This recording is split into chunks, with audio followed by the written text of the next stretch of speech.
Bonjour à tous, bienvenue à cette nouvelle capsule de l'économie circulaire. Donc, certains d'entre vous sont au courant, j'ai récemment changé d'emploi et donc mon besoin au niveau de mon bureau a changé. Précédemment, je travaillais beaucoup sur site, tandis que là, je travaillais beaucoup de la maison.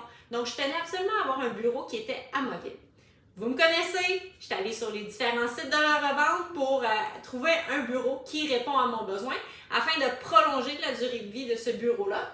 Il ne convenait pas à 100% à mon besoin, là, donc vous voyez, là, j'ai besoin d'une tablette. Moi, j'ai réussi à la récupérer sur mon bureau précédent et j'ai même réussi à l'ajuster avec différentes rondelles de hockey qui venaient d'un emploi précédent, excusez-moi.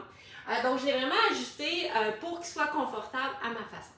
Mon précédent bureau, donc vous me connaissez, je ne l'ai sûrement pas brûlé. Donc lui, je l'ai passé à ma fille aussi. Donc elle a besoin d'un bureau de deuxième année pour faire ses devoirs. Donc je l'ai passé à ma fille. Et son bureau de petite fille de 2 à 5 ans pour faire du bricolage, on va soit l'envoyer justement chez de la famille ou encore, on va vraiment le donner dans un centre de dons, donc qui est local pour en faire profiter le maximum de personnes qui est similairement localisées proche de nous. Donc, ces sites de revente-là, c'est pas de la science nucléaire. Mon objectif, c'est vraiment de vous faire de la sensibilisation. Si vous avez même besoin, justement, de changer votre bureau ou un besoin similaire avec la rentrée aussi, il y a beaucoup de choses qui se passent, c'est d'essayer d'y penser, de dire oui, les sites de revente sont là aussi, les centres de dons aussi, il y a peut-être des choses intéressantes.